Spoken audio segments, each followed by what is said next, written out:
একটা আলাপ এসছে যে দলীয় দল মনোনয়ন দিচ্ছে, দল মনোনয়ন দেওয়াতে আমরা সংসদ সদস্য নির্বাচিত হয়ে আসছি। কিন্তু আসলে এটা মনে রাখতে হবে যে আমাদের ভোট দিচ্ছে হচ্ছে জনগণ। জনগণ ভোট দিচ্ছে তার ইচ্ছা প্রকাশের জন্য। দল কিসে মনোনয়ন দিল আর আমাকে ভোট দিল আর তার বিরুদ্ধে আমি দলকে সার্ভ করব, সেই জন্য আসলে আমরা সংসদ সদস্য হই না। আমরা সংসদ সদস্য হই জনগণের স্বার্থ পূরণ করার জন্য। এটা আমি উপস্থিত সবাইকে একটু মনে করিয়ে দিতে চাচ্ছি।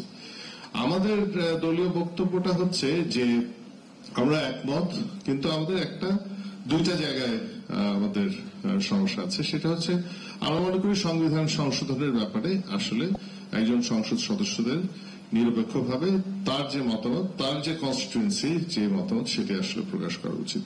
এখানে দলীয় থাকা উচিত না, এটা আমাদের একটা মতামত।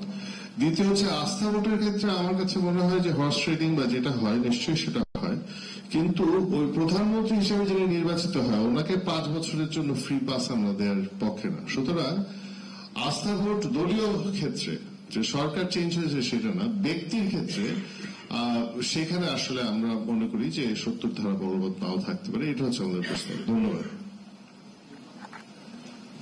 মানে ব্যক্তির ক্ষেত্রে যেটা ইংল্যান্ডে হয় যে আমি দলের ক্ষেত্রে আস্থা ভোট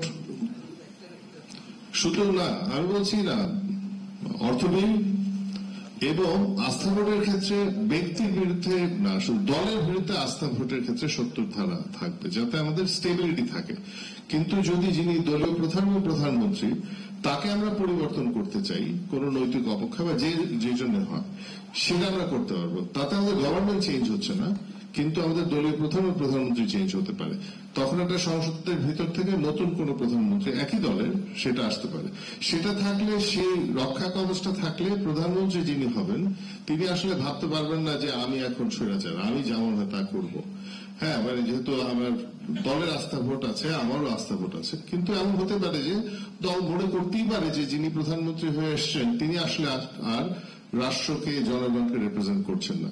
তাহলে এটা একটা মানে থেকে যায় আসলে, এবং তাতে আপনার সমাধানটা হচ্ছে সেরকম একটা অস্থিতিশীল পরিস্থিতিও হচ্ছে না। ধন্যবাদ। ধন্যবাদ। সৈয়দ হাসিবউদ্দিন হোসেন, এই মাইক্রোফোনটা ওখানে দিয়ে, ভিন্ন মত আছে।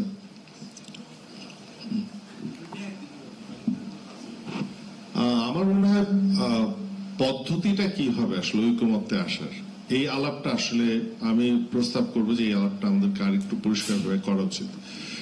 70 ধারা নিয়ে আমার দ্বিমত হচ্ছে এই জায়গাটাতে। আমার মনে হয় হাউসে সংবিধান সংস্কার ব্যাপারে মতামত এসছে যে সেখানে 70 ধারা বলবৎ থাকবে না, সেটা ফ্রি, সেটাই বেশিরভাগ মতামত। হ্যাঁ, আপনারা প্রস্তাব করেছেন সেটা হয়েছে, কিন্তু সেটার পক্ষে আসলে খুব বেশি যুক্তি আমি দেখলাম না। যেটা আসলে কনসেনসাস আমার মনে হয় আজকের এই উপস্থিতিতে, সেটা হচ্ছে যে দুটো বিষয়, অর্থবিল এবং অনাস্থা প্রস্তাব, এটা বাদে 70 ধারা সব ক্ষেত্রে বলবৎ থাকবে। এটাই আসলে বেশিরভাগ মানুষের। আমি এই জন্য প্রক্রিয়া ক্ষেত্রে আমি বলবো যে আসলে একটা নিরঙ্কুশ সংখ্যাগরিষ্ঠতা, মানে সবার একমত আমরা হতে পারবো না। আমরা যেটা মেনে নেই সেটা হচ্ছে যে অলমোস্ট সবাই যদি হই, কাছাকাছি যদি নিরঙ্কুশের জায়গায় যাই, সেক্ষেত্রে আমরা ধরে নিব ঐক্যমত্য আছে। মানে আমার মনে হয় এই সভাটাকে সবাই সম্মান করে দেখি যে একজন দুইজন যদি অন্য কোনো প্রস্তাব থাকে সেটাকে আসলে ওনারা মেনে নেওয়ার প্রস্তাব দিচ্ছি, যে ওনারা মনে করবেন যে না, হাউস যেহেতু এই 1-2জনের বাদে বাকি সবাই যে এগ্রি করছেন তাতে আমরা এগ্রি করে যাচ্ছি, এটা আমার প্রস্তাব থাকবে। সেই মানে মাপকাঠিতে আমার মনে হয় 70 ধারা দিয়ে আমার অবজারভেশন হচ্ছে এই হাউস আসলে ওই দুইটার ব্যাপারে ঐক্যমত। দুইটা বিষয় নিশ্চিতভাবে, তৃতীয় বিষয়ে অনেকেরই মত আছে।